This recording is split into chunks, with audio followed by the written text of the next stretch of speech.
force, de connaissance et de crainte de Dieu.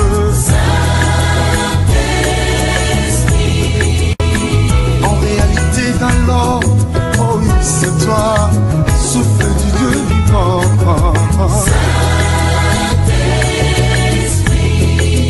Bien-aimés, bonjour. Je suis le pasteur Pujol Catherine, installé ici devant vous dans le cadre de notre mission La Bible ouverte, bien-aimés. La Bible ouverte, c'est cette émission que vous commencez à aimer de plus en plus. Merci pour ceux qui m'envoient des messages d'encouragement. Merci pour tout ce que vous faites. Parce que tout cela me montre que je ne me place pas ici pour rien. Merci pour le fait que Dieu vous touche. Je dis merci à Dieu, le Saint-Esprit, parce qu'il vous touche le cœur et que vous appréciez. Vous êtes abondamment bénis. Alors, je suis là pour vous réconcilier avec la parole de Dieu. Je suis là pour vous amener à aimer la parole, c'est-à-dire à mener une vie chrétienne victorieuse. Parce que c'est uniquement par la parole que vous pouvez mener une vie chrétienne victorieuse. Vous ne pouvez appeler Jésus au secours que si vous êtes né de nouveau et que vous connaissez la parole, parce que le Saint-Esprit ne pourra prendre que ce que vous avez en vous pour vous aider en cas de besoin. Et prendre ce que vous avez à l'intérieur de vous, ce que vous avez retenu au niveau de votre, pas au niveau forcément de votre tête, au niveau de votre cœur, et c'est ce qu'il mettra dans votre bouche et que vous allez proclamer pour que le diable puisse s'en aller. Donc alors, bien aimé, c'est ça le but. Et normalement, cette émission a pour vocation de vous amener à lire au moins la Bible une fois dans votre vie, c'est-à-dire à partir de la Genèse jusqu'à l'Apocalypse. Voilà donc chose que nous nous évertions à faire ensemble, bien aimé, et nous allons faire une petite pause et je suis à vous dans peu de temps. Tu as tout pour moi, oh, agneau de Dieu. Toute écriture est inspirée de Dieu et utile pour enseigner, pour convaincre, pour corriger, pour instruire dans la justice. C'est dans cette optique visant à éclairer, conscientiser et à tirer la sonnette d'alarme que la révérende Catherine Pujol, auteure de 3 ouvrages, à savoir Je dénonce, les mangeurs de chair et les buveurs de sang, le diable ou les gains faciles, parle de vices, de sectes et autres pratiques dangereuses qui sévissent et alimentent le quotidien de nos jours dans la société, non sans y avoir apporté la solution véritable qui est Jésus-Christ. Car celui qui a le Christ a la vie. Ces ouvrages sont un véritable trésor inspiré de Dieu à découvrir en lisant sans modération. Pour vous en procurer, appelez le 6 93 78 75 73, le 6 97 09 92 35. Lisez et demeurez bénis. Personne devant moi, qui est tout pour moi, oh. Voilà donc, bien aimé, nous allons faire une petite pause sur les enseignements que vous aimez tant. Parce que je sais que vous aimez simplement à cause du fait que vous m'appelez, vous m'envoyez des messages, vous avez des problèmes. Mais pendant que vous avez des problèmes, bien aimés, personne ne se rapproche de moi. Vous voulez que je vous prie pour vous, mais vous ne voulez pas venir pour écouter les enseignements. Je ne vous demande pas de venir vous asseoir tous les jours pour que je vous enseigne. C'est déjà un exploit que vous puissiez écouter ces enseignements tous les matins. Mais quand vous avez des problèmes importants, bien aimés, ce problème que vous avez, il faut que je vous enseigne par rapport à cela. Il faut que je vous parle de la façon de voir de Dieu par rapport à votre problème. Mais vous ne voulez pas venir, peut-être parce que vous dites que vous êtes loin. Certains me disent qu'ils sont à Essos. Moi, je suis à Hawaï-Escalier. Alors, Essos et Hawaï-Escalier, je ne vois pas tellement cette grande différence-là. De toute manière, tant que vous êtes à Yaoundé, vous n'êtes pas loin. Et quand il fallait aller voir le marabout bien-aimé, vous ne quittiez pas pour aller faire des kilomètres, aller même dans une autre ville, quitter même Yaoundé, aller même au sud-ouest ou au nord-ouest là-bas, pour aller voir le marabout. Et est-ce que ça vous causait un problème? Ça ne vous causait aucun problème. Mais ici, quitter un quartier pour venir me voir, pour que je vous parle, ça vous amène à connaître la pensée de Dieu par rapport au problème que vous avez, c'est trop loin pour vous. Bon, alors, dans ce cas, qu'est-ce que vous voulez? Moi, je ne vous demande pas de l'argent pour les prières. Alors, si vous ne faites pas des efforts, sachez que je ne vais pas aussi prier pour vous. Je suis pourtant servante de l'Éternel, mais c'est un partenariat. Vous avez un problème, vous faites votre part, moi aussi je fais ma part et tout le monde est content. Mais si vous croyez que moi, je vais m'asseoir là et commencer à parler, à prier pendant que vous continuez encore, vous continuez encore dans la fornication, vous continuez dans l'escroquerie, vous continuez dans le mensonge, vous continuez dans toutes ces mauvaises choses. Bien-aimé, et moi je suis là comme une conne, je prie pour vous. Non, bien-aimé. Et puis, il faut savoir aussi, je parle là maintenant des fils, de mes fils, je vous appelle tous mes fils, ceux qui sont à Kondengui, qui m'appellent pour me parler de leurs problèmes. Je prie pour vous, parce que vous ne pouvez pas vous déplacer pour venir vers moi. Mais il faut savoir qu'il faut dire la vérité. Si vous ne me dites pas exactement la vérité, aucune prière ne peut fonctionner. Vous savez, si vous êtes en prison, dites exactement ce que vous avez fait, même si vous avez tué, dites que vous avez tué. Je peux prier Dieu comme il y a un qui a dit que c'était pour une tentative d'assassinat, mais à prison là-bas, il a donné sa vie à Jésus, il a même été baptisé. C'est tout à fait normal que je prie pour lui.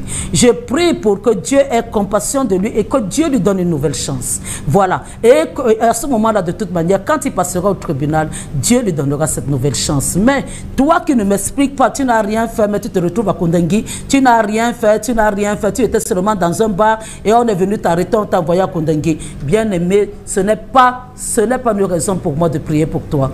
Je sais que vous regardez et je sais sans prononcer le nom, puisque toi tu m'as donné ton nom, mais je ne prononce pas ton nom, mais tu sais que je parle de toi. Explique clairement de quoi il s'agit, ce que tu as fait exactement. Et ça, ce moment-là, c'est ça la repentance, bien-aimé. C'est ça la repentance. Quand tu crèves l'abcès, c'est à ce moment-là que le diable n'a plus de pouvoir dans ta vie. Mais quand tu le caches, tu caches ton problème, alors le diable va continuer à œuvrer dans ta vie parce que tu es son avocat défenseur. Tu as fait quelque chose, mais toi, tu n'as rien fait. Alors, je sais bien qu'il y en a qui sont en prison, qui sont injustement accusés, je le sais. Et pour cela, de toute manière, j'invoque toujours le Dieu de justice, notre Dieu de justice, pour qu'il les aide. Et ils finiront par sortir de là. Mais pour toi qui as fait, et qui ne veut pas avouer que tu as fait, ou tu ne veux pas dire exactement ce que tu as fait, c'est de toi dont je parle là. C'est de toi dont il s'agit.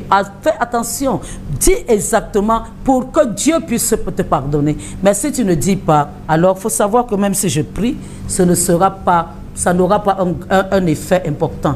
Bien-aimé, je suis à Hawaï Escalier, du côté de Maison Rouge. Si vous voulez, moi je n'ai pas une église, une méga church, je n'ai pas ce genre de choses, bien-aimé, parce que moi je sers Dieu dans l'humilité. Alors donc, j'ai une tente que je mets dans ma cour le dimanche. On est là de 9h à midi. Bien, si vous voulez venir, si vous appréciez ma façon de... Vous voulez venir, vous serez le bienvenu. Mais vous ne venez pas me voir, mais vous attendez que j'agisse, que par mon canal, Dieu agisse dans vos vies.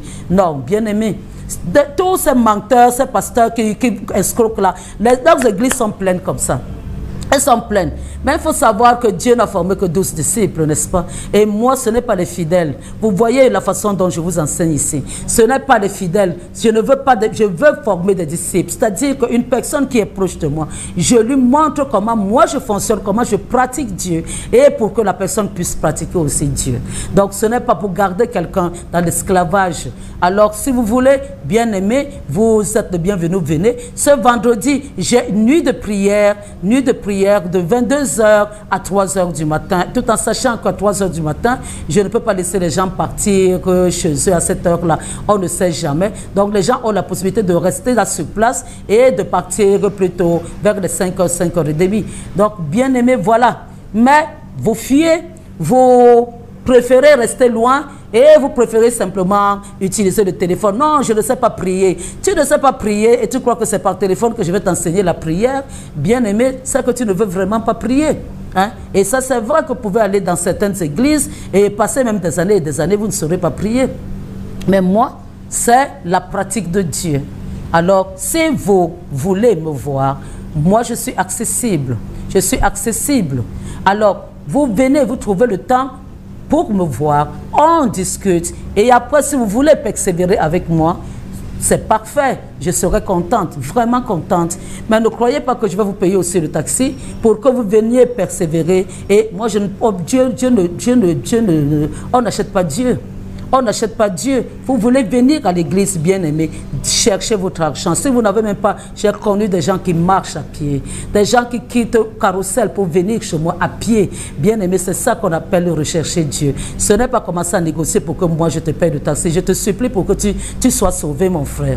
Je ne peux pas te supplier pour que tu sois sauvé. Je fais ce que je peux faire pour que tu sois sauvé. Mais si tu ne veux pas, tant pis. Notre Dieu là, c'est pour tout le monde. Je vous ai dit depuis. Je vous ai dit que moi, je ne vous ai pas créé. Moi aussi, je vous montre le chemin par lequel moi je suis passé. Dieu m'a appelé et je vois comment ma vie donne ce qu'elle était avant. Ce n'est plus la même chose. Je parle au niveau des combats, au niveau des combats spirituels. Ce que je vivais, la manière dont le diable tissait une toile d'araignée dans ma vie, ça ne se passe plus comme ça. C'est ce que je peux t'enseigner. C'est ce que je peux te donner. C'est ce que je peux. Voilà. Mais sinon, si tu ne fais pas des efforts, moi je n'en ferai pas non plus. Alors maintenant, bien aimé, je vous avais dit que j'allais revenir sur la Bible, sur la Bible ouverte, la Bible, les enseignements. On avait commencé avec Abraham. Aujourd'hui, on va parler d'Agar. C'est-à-dire, nous sommes au chapitre 16. On avait parlé du chapitre 15. Et maintenant, nous sommes au chapitre 16. Donc, bien aimé, pour vous remettre dans le bain, parce qu'on a abandonné ça depuis un moment, je vous parlais des choses et d'autres, j'essayais, le Saint-Esprit m'avait mis à cœur de vous amener à changer, à vous comporter d'une autre manière. Donc, c'est ce que j'ai fait. Je fais simplement une halte. Je reviens à la Bible et après maintenant, je reviendrai encore de temps en temps. Je ne fais pas ce que je veux, c'est le Saint-Esprit. Si tout vous touche, puisque ce n'est pas une télévision chrétienne ici, et il vous sensibilise par rapport à votre comportement, alors je vous parle de ça. Mais on revient sur Abraham. Et bon, il n'a pas encore, son nom n'a pas encore été changé, donc c'est Abraham. Alors, donc, bien aimé, vous voyez comment Dieu a béni. À partir du chapitre 12, verset 3, Dieu dit, et il lui dit, je ferai de toi une grande nation, je te bénirai, je rendrai ton nom grand, et tu seras une source de bénédiction. Il lui dit au verset 3, je bénirai ceux qui te béniront, et je maudirai ceux qui te maudiront, et toutes les familles de la terre seront bénies en toi. Là, c'est les bénédictions. Quand Dieu lui a demandé de sortir de son pays, de sa patrie et de la maison de son père. Bien-aimés, nous devons toujours sortir. Nous devons toujours sortir. Nous ne pouvons pas donner notre vie à Dieu et continuer à faire les mêmes choses. Nous ne pouvons pas donner notre vie à Dieu et continuer à avoir les mêmes amis. Nous ne pouvons pas donner notre vie à Dieu et continuer à pratiquer tout le péché qu'on faisait. Non, on sort de ce milieu-là. On sort de... Même si tu as donné ta vie ici au Cameroun et que ça ne va pas, le Cameroun ne va pas, Dieu peut te demander de quitter le Cameroun pour aller ailleurs. Ce n'est pas tout le monde qui doit absolument rester là. Dieu te demande de sortir. Bon, donc à partir de cet appel, au verset 2, il a béni. Au verset 3, il a béni. Alors, au verset 7, il lui dit aussi... On dit ici, l'Éternel apparut à Abraham et dit, je donnerai ce pays à ta postérité. Abraham bâtit là un autel à l'Éternel qui lui était apparu. On va aller, je cherche les bénédictions. Alors, on continue avec les bénédictions d'Abraham. Je sais pourquoi je cherche ces bénédictions.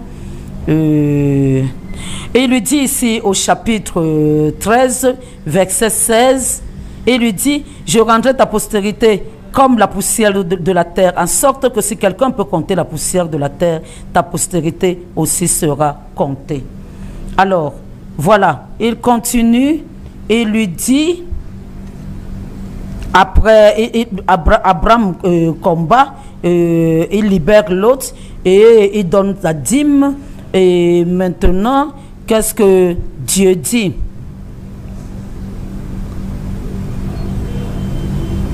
Dieu lui dit, Ici au verset 7 du chapitre 15, l'Éternel lui dit encore, je suis l'Éternel qui t'a fait sortir d'Ur en Chaldée pour te donner en possession ce pays. Et là, c'était pour l'alliance. Alors, si vous ne vous rappelez pas, allez dans YouTube, vous allez voir toutes mes vidéos. Faites simplement Révérend Pujol,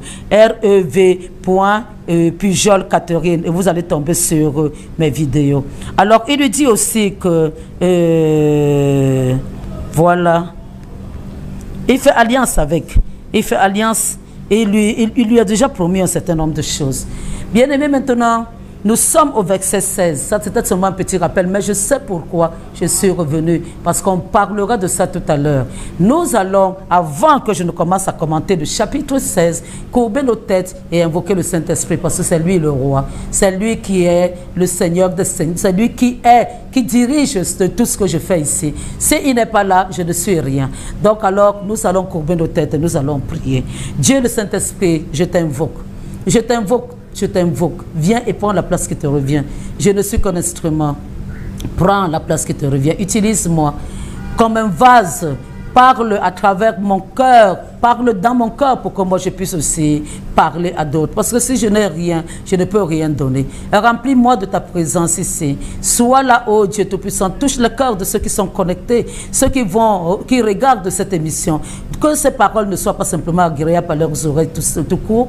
Que ces paroles puissent pénétrer dans leur cœur et les amener à te connaître et à t'expérimenter et à te donner leur vie. Parce que c'est ça le but. Merci Dieu pour tout ce que tu fais. Nous te vénérons, nous t'adorons, nous te louons. Toi, le seul et l'unique véritable Dieu. Merci Dieu le Saint-Esprit. Et c'est au nom de Jésus que j'ai prié. Amen. Donc alors, bien-aimés, nous sommes au chapitre 16. Je vais revenir sur les bénédictions. Qu'est-ce que la Bible dit? Sarai, femme d'Abraham, ne lui avait point donné d'enfant. Elle avait une servante égyptienne nommée Agar. Et Sarai dit à Abraham, voici l'Éternel m'a rendu stérile. Viens, je te prie, vers ma servante. Peut-être aurais-je par elle des enfants. Abraham écouta la voix de Sarai. Nous allons faire une petite halte. Alors il faut comprendre, bien aimé, que déjà, nous fonctionnons avec Dieu d'une manière incrédule. Il ne faut pas croire. Dieu a choisi Abraham, il avait choisi Abraham.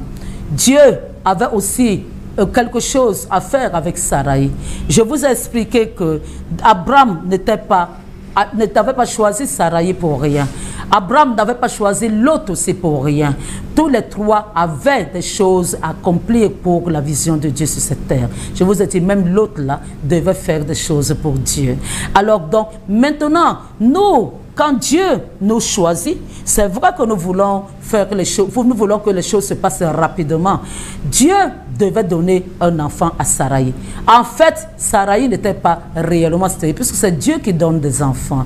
Et Dieu te choisit. Et il ne pouvait pas donner ce genre de bénédiction. Et je rendrai ta postérité grande, et je rendrai ta postérité comme la poussière de la terre, en sorte que si quelqu'un peut compter la poussière de la terre, ta postérité sera aussi comptée. Bien-aimé, Dieu ne peut pas donner ce genre de paroles. Il lui dit ici, je ferai de toi une grande nation, je te bénirai, je rendrai ton nom grand, tu seras une source de bénédiction. Je bénirai toutes ces choses-là, bien-aimé. Si c'est pour ne pas avoir d'enfants. Parce que ça, c'est des bénédictions générationnelles. Alors, si tu ne peux pas avoir d'enfants, comment est-ce que Dieu n'est pas bête, Dieu est le Tout-Puissant, Dieu est celui qui sait tout. Alors, donc, comment il peut te donner ce genre de bénédiction? Et évidemment que Abraham parlait de ça à Sarai, mais Sarai n'a pas fait confiance à Dieu pour comprendre que si on peut multiplier sa postérité, ça veut dire qu'il aura forcément des enfants. Et Abraham n'était pas polygame. Alors, mais elle n'a pas fait confiance puisque le temps passait et elle ne se voyait pas enceinte. Mais ce qu'elle ne comprenait pas, bien aimé, ce qu'elle ne comprenait pas, c'est que la manière de Dieu d'agir, c'est-à-dire il faut que Dieu agisse. Quand Dieu doit agir dans ta vie, bien-aimé, écoute-moi bien ce que je suis en train de te dire. Bien-aimé, il va faire en sorte que tes limites, que tu ailles au bout de tes limites à toi en tant qu'humain. C'est-à-dire que tout ce que tu peux faire, tu vas faire. Parfois même Dieu, s'il veut te donner de l'argent, bien-aimé, tant qu'il sait que tu as encore des économies, bien-aimé, il ne va pas d'une manière générale, hein, je ne dis pas que je maîtrise les plans de Dieu, mais d'une manière générale, il va te donner de l'argent quand tu as raclé toutes tes économies, quand tu ne peux regarder qu'à lui et ne compter qu'à lui. Mais tant que tu as encore des petites économies, bien aimé, il va te laisser parce qu'il sait que avec ça, tu vas réfléchir en tant qu'humain, tu vas faire ceci, tu peux résoudre tel problème, tu peux choisir les priorités dans tous les problèmes que tu as et résoudre, et il va te laisser faire. Donc Dieu veut te donner un enfant, bien aimé. Dieu ne peut pas te donner un enfant par des méthodes naturelles. Nous allons voir Agar avoir un enfant avec Abraham. Mais bien aimé, toutes les femmes, toutes les Agar, toutes les femmes peuvent avoir des enfants d'une manière naturelle. Je ne parle pas des exceptions. Je parle d'une manière des femmes normalement constituées qui n'ont pas de problème de cité. Elles peuvent avoir des enfants d'une manière naturelle. Puisque Dieu a fait en sorte que la femme puisse accoucher à partir des rapports qu'elle peut avoir avec un homme. Mais maintenant, bien aimé, il faut savoir que des Isaac, c'est pas n'importe qui peut avoir un Isaac. C'est pas n'importe qui. Et pour que Dieu t'amène à avoir un enfant comme Isaac, il faut que toi-même tu saches que par tes propres moyens, tu ne pouvais pas avoir cet enfant.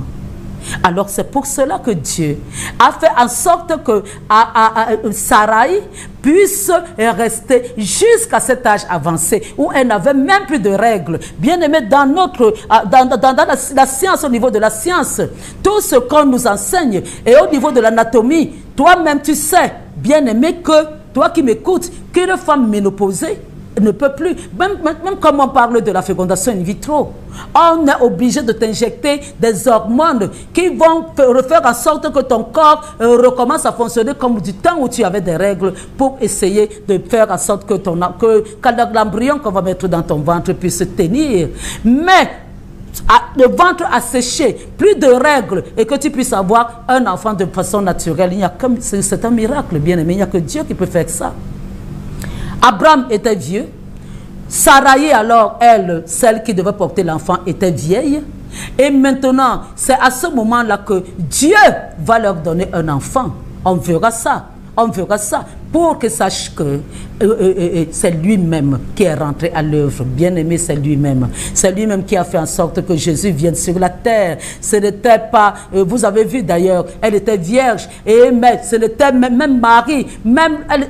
Physiquement, c'est elle qui avait porté l'enfant Jésus. Mais normalement, c'était le Saint-Esprit à l'intérieur qui portait l'enfant Jésus, bien-aimé. Parce qu'il ne fallait pas que l'enfant soit pollué. C'était le Saint-Esprit qui portait l'enfant. C'était le Saint-Esprit qui avait conçu l'enfant Jésus. C'était lui qui le portait dans le ventre. Marie, il fallait seulement que Jésus passe par la porte que Dieu avait officialisée dans ce monde. Tu veux naître dans ce monde en tant qu'humain, tu dois passer par l'utérus de la femme. Donc, il fallait absolument que l'utérus de Marie, et que ce soit une utérus fermée, que Jésus allait ouvrir de l'intérieur vers l'extérieur. C'est comme ça que ça devait se passer. Mais il faut savoir que quand Dieu agit dans ta vie, bien-aimé, il ne va pas agir d'une manière normale. Si Dieu agit d'une manière normale, bien-aimé, ça veut dire qu'il avait seulement béni. Il a laissé que les choses se passent d'une manière que prennent leur cours normal. Mais si Dieu veut faire un miracle dans ta vie, bien-aimé, il faut que tu arrives au bout de tes possibilités, que pour que toi-même tu le glorifies. C'est comme ça que Dieu fonctionne. Maintenant, elle n'a pas pu attendre. N'importe qui à sa place, je ne la blâme pas, n'aurait pas pu attendre, bien-aimé. Donc, alors, il faut savoir, bien-aimé, que maintenant, elle va proposer une voie naturelle à Abraham, à son mari. À l'époque, ça se faisait, bien aimé, ça se faisait. Quand tu n'avais pas d'enfant, tu prenais ta servante ou accouchait et le simple fait que toi, tu recueillais l'enfant et tu posais l'enfant sur tes cuisses, c'était comme si c'était toi qui avais accouché. Et tu pouvais même, pour certains des gens qui s'entendaient, pouvais même t'en occuper comme ton propre enfant. Donc, c'était une pratique qui se faisait. Mais le problème alors, c'est que Agar avait été donné à Sarai en Égypte. Agar était une Égyptienne. Dieu ne voulait pas qu'ils partent là-bas. Ils sont partis. Ils sont revenus avec des richesses. Et dans ces richesses-là, il y avait Agar. Donc Agar n'était pas foncièrement ce qu'on appelle même une personne qui connaissait Dieu. Puisqu'en Égypte, il y avait beaucoup de dieux. Donc alors, c'est une personne comme ça qu'on prend, on donne et directement Et directement, alors elle commence à gonfler comme le tapioca. Et de servante, maintenant, elle a le même statut que l'épouse. Elle couche aussi avec le patron. Alors, donc, beaucoup de personnes de nos jours, nous voyons cela, bien aimé, nous voyons cela, couche avec le patron, c'est terminé. La servante commence à gonfler, à engueuler même la maîtresse de maison. Bien aimé, c'est ça, c'est ce qui s'est passé. Alors, maintenant, normalement, Saraï ne devait pas donner ce conseil-là à son mari sans en référer à Dieu.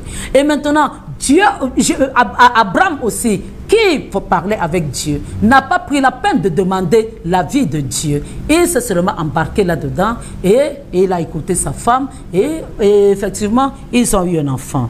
Alors, mais je continue la lecture. Au verset 3. Alors Saraï, femme d'Abraham, prit Agar, l'Égyptienne, sa servante, et la donna pour femme à Abraham, son mari. Après qu'Abraham eut habité 10 années dans le pays de Canaan, il alla vers Agar. Elle devint enceinte, comme je vous ai dit, c'est facile pour une Agar d'être enceinte. C'est facile, il suffit d'avoir des rapports, être normalement constitué, tu vas accoucher un Ismaël. Alors, quand elle se vit enceinte, elle regarda sa maîtresse avec mépris. Et Saraï dit à Abraham, l'outrage qui m'est fait retombe sur toi. J'ai mis ma servante dans ton sein, et quand elle a vu qu'elle était enceinte, elle m'a regardé avec mépris. Que l'Éternel soit juge entre moi et toi. Abraham répondit à Saraï, voici ta servante est à ton pouvoir. Agis à son égard comme tu le trouves bon. Alors Saraï la maltraita et Agar s'enfuit loin d'elle. Bien-aimés, c'est comme ça dans la vie de tous les jours. Hein. Je vous ai dit que moi, ma façon de vous expliquer la Bible, je prends toujours des exemples de la vie de tous les jours. Je prends les exemples. Toi qui ne fais pas d'enfant, tes problèmes ne viendront pas loin. Peut-être même que c'est ta soeur qui est dans la maison, que ton mari va commencer à regarder. Peut-être que toi, tu pourras proposer. Peut-être même que tu ne proposeras même pas. Et maintenant, dès qu'elle commencera à avoir des rapports avec ton mari, les problèmes vont commencer. Et tu auras un pied dehors. Mais heureusement que ici, c'est Abraham a quand même agi d'une manière, puisqu'il fonctionnait avec Dieu. Il a dit, fais de ta servante ce que tu veux.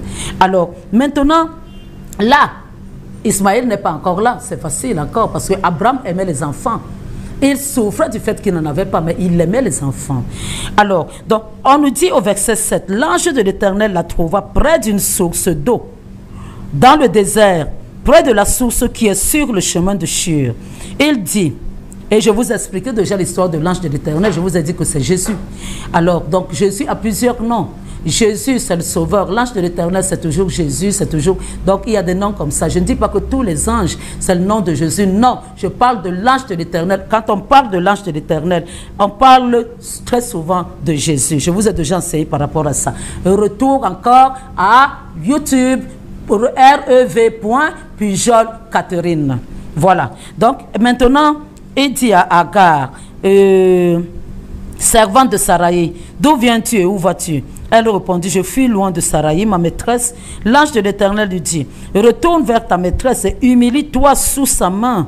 L'ange de l'Éternel lui dit, écoutez bien, je multiplierai ta postérité, elle sera si nombreuse qu'on ne pourra la compter. L'ange de l'Éternel lui dit, voici tu es enceinte et tu enfanteras un fils, à qui je donnerai le nom d'Ismaël.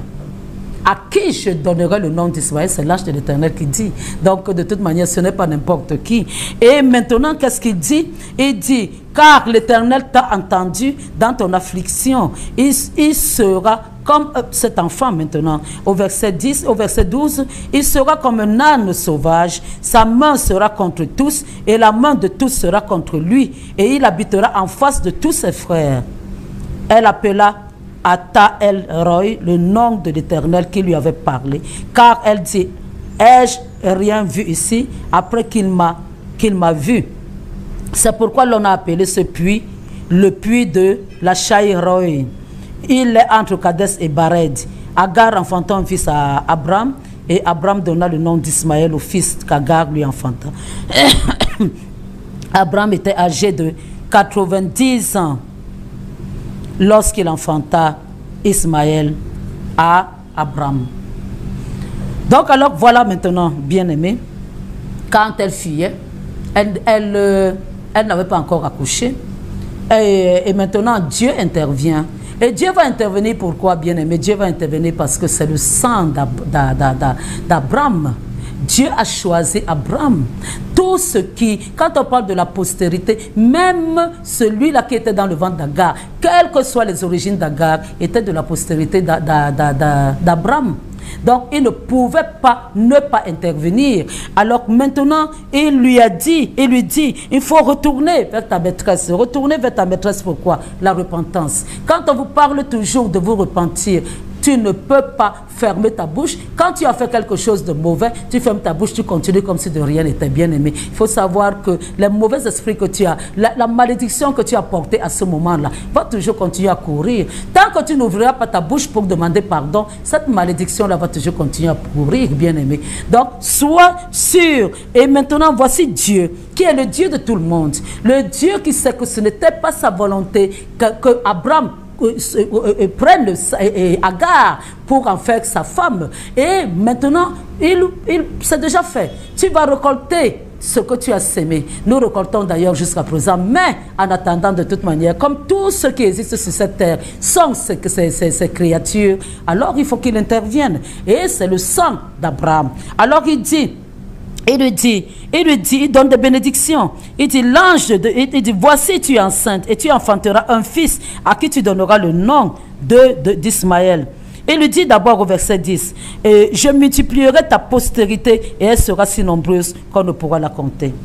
Voilà donc alors, bien aimé, maintenant, je vais encore vous parler de quelque chose de très important. On parlait d'Ismaël. Ici, on parle d'Ismaël, le père de tous les musulmans, de père de tous ceux-là, oui, de tous les musulmans bien-aimés. Nous sommes là, la bagarre avec les musulmans, je ne parle pas encore, je fais la différence entre les musulmans du Cameroun et les musulmans, les radicalistes du monde entier. Bien-aimés ceux-là qui posent des bombes partout et tout, je parle d'une manière générale et je mets à part ceux du Cameroun. Je dis bien que, bien-aimés, les musulmans, les arabes ont été bénis ce jour-là à partir d'Ismaël. Ils ont été bénis, bien-aimés. Une bonne partie des bénédictions qu'Abraham a eues concerne aussi ces gens-là. Oui, bien-aimés, c'est comme ça. C'est comme ça. Tous la postérité, c'est pour cela quand on te dit ne tue pas. Parce que quand tu tues quelqu'un, bien-aimé, s'il était même jeune, non seulement tu l'as tué, mais tu as tué toute la postérité qui pouvait provenir de lui.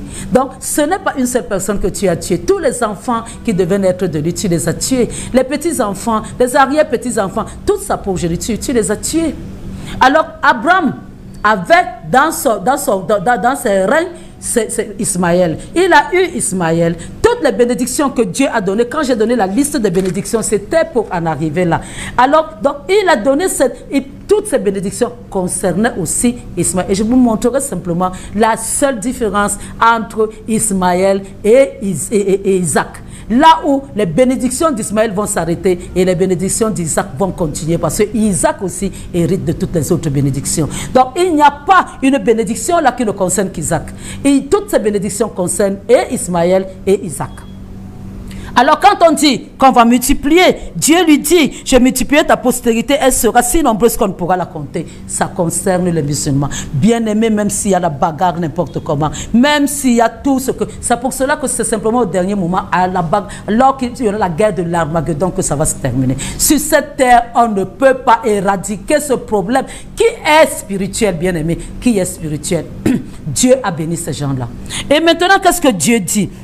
Il dit ici, au verset 12, il dit, en parlant d'Ismaël, il sera comme un âne sauvage. Sa main sera contre tous, et la main de tous sera contre lui, et il habitera en face de tous ses frères. Hein, bien-aimé. Regardez même la Palestine et Israël. Ils sont voisins. Ils sont des frères, mais des frères ennemis. Et il n'y a, quels que soient les présidents, quelles que soient les tentatives de les réconcilier, bien aimé, c'est une guerre spirituelle. Et maintenant, on te dit qu'il sera comme un âne sauvage, donc sa descendance sera comme ça. Âne sauvage, alors quel est le raisonnement que tu pourras apporter pour que l'âne sauvage puisse comprendre? Il a sa façon de fonctionner, c'est comme ça. Il sait qu'il doit bagarrer, c'est comme ça. Il sait que quand ça ne va pas, il doit sortir son couteau, c'est comme ça. Bien aimé, c'est comme ça. On voit l'origine à partir d'ici. Bien aimé, c'est comme ça. C'est comme ça. Les bénédictions là sont à lui aussi. Ces bénédictions sont à lui. Vous allez voir beaucoup de musulmans réussir même dans des affaires. Hein. Vous allez voir, bien aimé, si les musulmans connaissaient Jésus, acceptaient Jésus comme Seigneur et Sauveur. Ah, moi je peux vous dire en toute honnêteté que aucun chrétien n'aurait, c'est-à-dire ne pouvait valoir que les musulmans. Le musulman va imposer son Mohammed. Le musulman va prier le nombre de fois par jour, il ne va pas sauter. Et même s'il lui arrivait tout à fait par hasard de sauter, il doit remplacer. Ils ont une façon de fonctionner dans leur spiritualité, bien aimée, et une façon, ça dit constante, de fonctionner dans leur spiritualité que les chrétiens n'ont pas. Demande à un chrétien de prier tous les jours, 4 fois ou 5 fois par jour. Bien aimé, il sera fatigué. Mais eux, ils vont prier. Et c'est pour cela que vous allez voir beaucoup de musulmans bénis. Parce que même comme ils n'acceptent pas Jésus, toutes les choses qui ont été données à tout le monde sont leur partage. Et parce qu'eux, ils prient, bien aimés, et pratiquent leurs mots, ils vont avoir toujours un peu plus. Et nous, on va faire les affaires, on va se casser la gueule. Eux, ils vont faire les affaires, ils ne vont pas se casser la gueule. Parce qu'il y a des bénédictions qui sont données à tout le monde, bien aimé. Et que tu sois chrétien, que tu ne sois pas chrétien, c'est donné à tout le monde. La loi de la semence et de la récolte est donnée à tout le monde, bien aimé. Si tu sèmes, tu dois récolter. Tu dois récolter, c'est pour cela que le diable va bloquer. Il va faire en sorte que tu ne rentres pas dans ce que tu as dit. Mais d'une manière générale, quand tu sèmes, tu dois récolter. Toi qui es généreux, on sera généreux avec toi. Chrétien ou païen, toi qui donnes, on te donnera. Chrétien ou païen, c'est comme ça. Mais si tu ne donnes pas, tu n'auras rien. Tu n'auras rien, bien aimé. Donc, tu as des choses comme ça qui sont pour tout le monde. Et ne te dis pas que non, comme l'autre ne connaît pas Dieu, donc lui, il n'a pas de droit. Dieu est un Dieu juste. Maintenant, toi, tu as la vie éternelle, tu as le salut que l'autre n'a pas. Là, c'est donné à celui qui acceptera Jésus-Christ comme Seigneur et Sauveur. Mais sinon, pour le reste, bien aimé, il y a beaucoup qui sont d'ailleurs, quand il pleut, là où se trouve le chrétien, il pleut aussi là où se trouve le païen. Est-ce que Dieu fait la différence? Est-ce qu'il n'a pas le pouvoir de stopper la pluie? Et il a le pouvoir. Quand ils avaient badigeonné le sang sur les portes à la sortie, dans le livre des autres, à la sortie de l'Égypte, n'est-ce pas que les autres qui n'avaient pas badigeonné, l'ange de la mort allait vers eux. L'ange de la mort est parti chez les Égyptiens, bien aimés. Mais là, Dieu fait la différence. Mais pour beaucoup de choses, il ne fait pas la différence. Parce qu'il amène aussi les autres à le connaître, à l'expérimenter à leur niveau et à le connaître. Donc, alors, bien-aimé, voilà, il faut savoir qu'elle est revenue, bien-aimée, elle a demandé, elle est revenue avec une soumission, mais quand on n'est pas, quand on n'a pas on n'est pas né soumis, bien aimé, on peut faire semblant, ça va toujours nous rattraper, ça va toujours nous rattraper, parce qu'on verra plus tard qu'elle devra partir avec son fils, parce qu'il commençait à être jaloux, à maltraiter Isaac.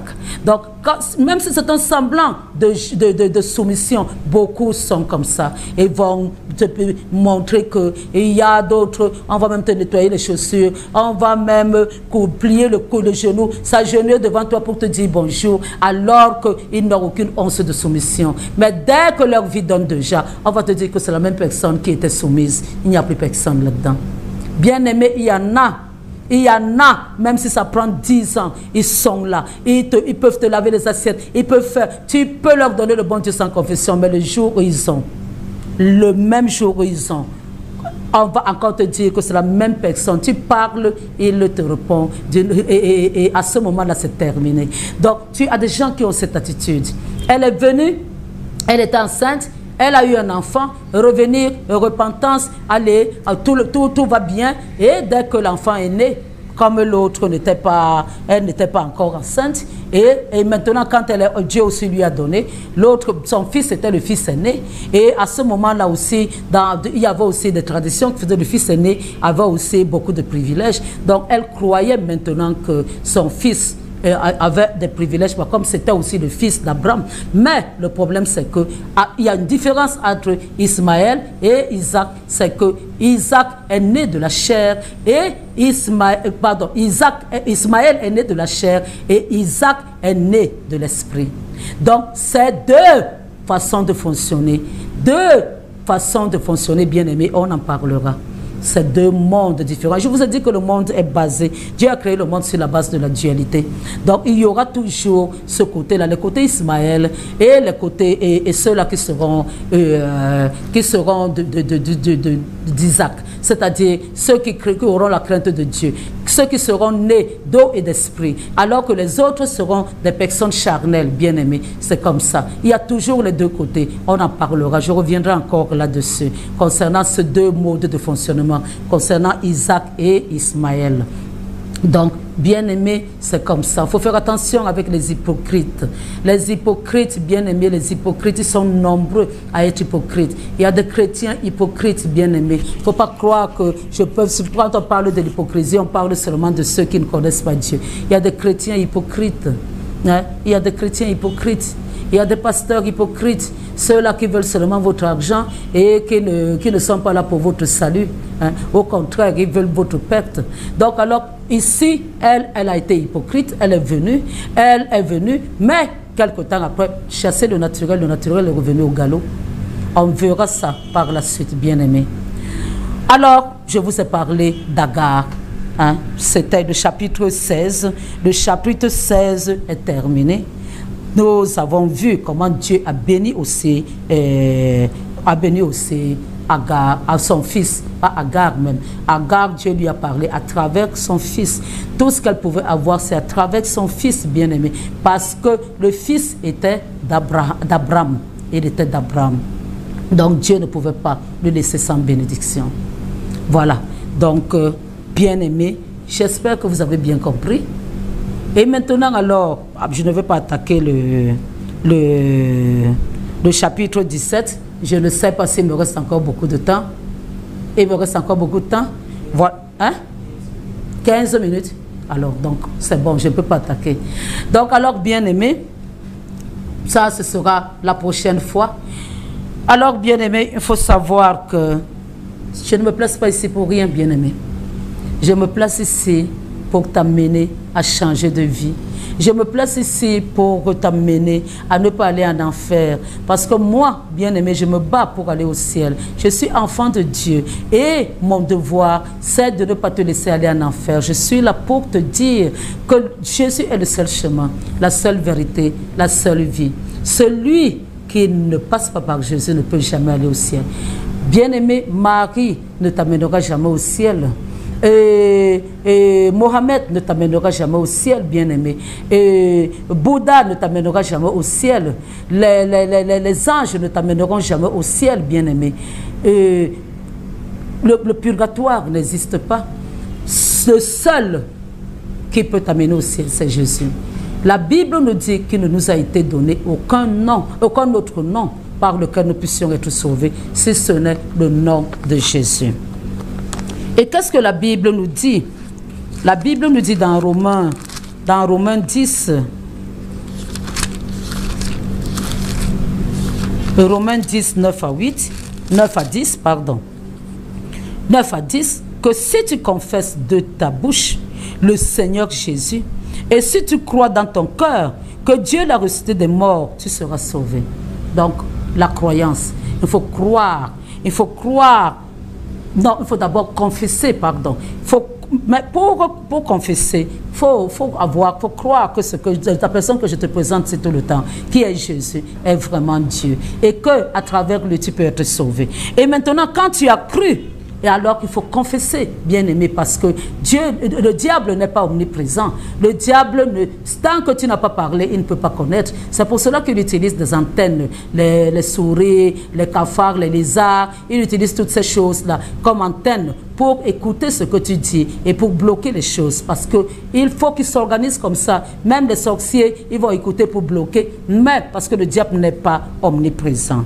Alors, on te dit que si tu crois, et maintenant, si tu confesses, alors c'est à ce moment-là que tu seras sauvé. Tu vas croire en Jésus bien-aimé, si tout ce que je fais ici t'intéresse, alors si des paroles que je fais, les enseignements que je donne, des paroles que je donne ici, que je prononce, voilà, te touchent, alors il faut, ça veut dire que tu es déjà en train de croire en Jésus.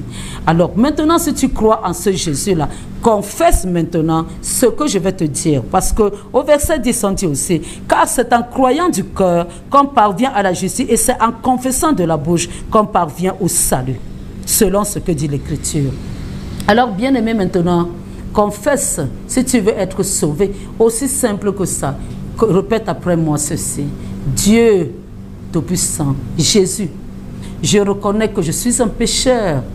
Jusqu'à présent, j'ai agi d'une manière qui ne te glorifiait pas. Je te demande sincèrement pardon. J'ai fait des choses qui ne te plaisaient pas. Je viens humblement à toi, sincèrement te demander pardon. Et bien sûr, en sachant que tu ne te places pas pour commencer à parler, tu te mets à genoux en signe d'humilité à Dieu parce que ce n'est pas ton ami.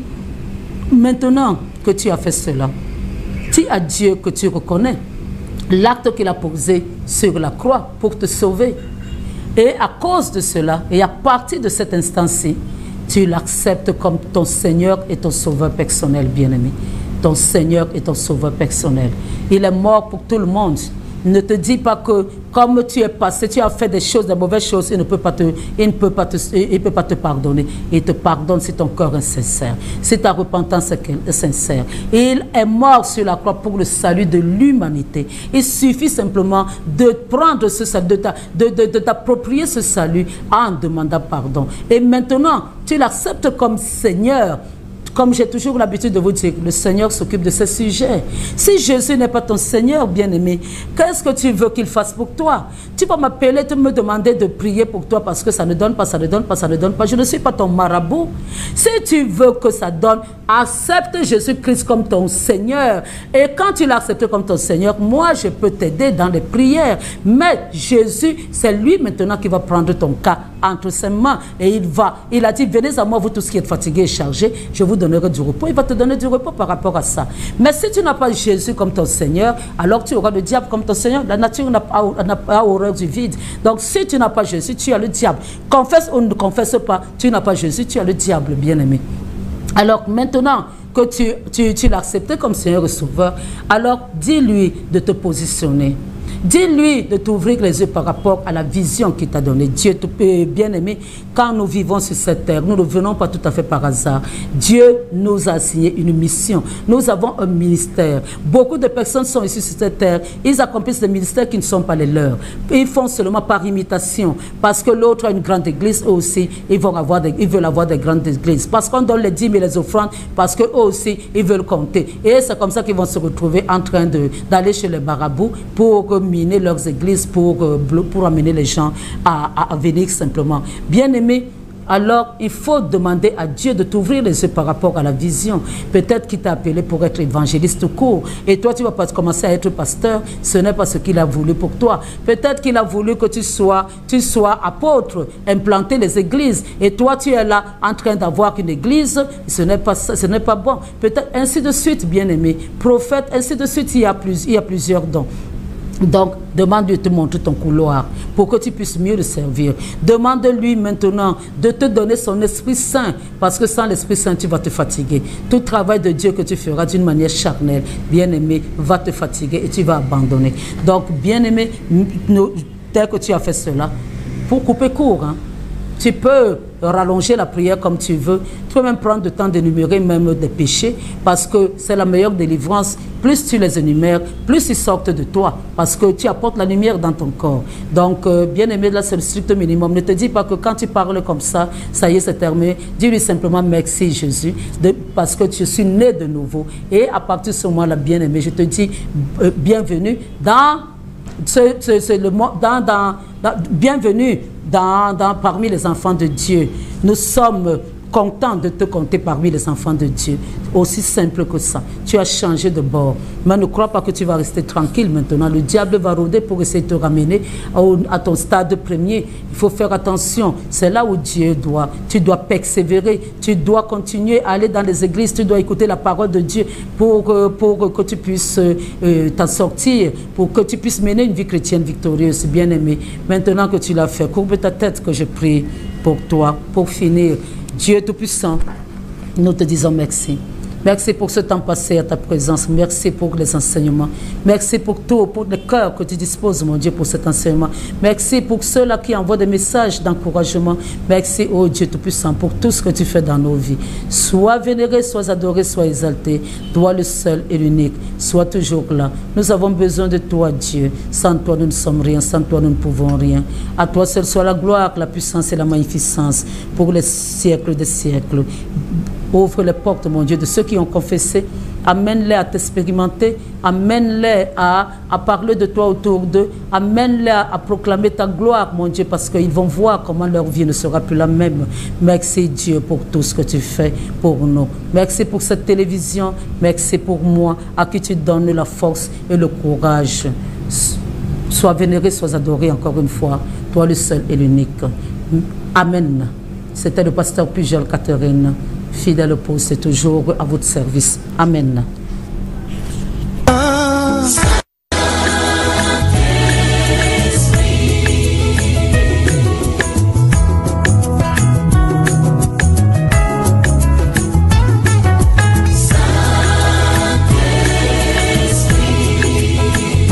Esprit de sagesse, d'intelligence, de connaissance et de crainte.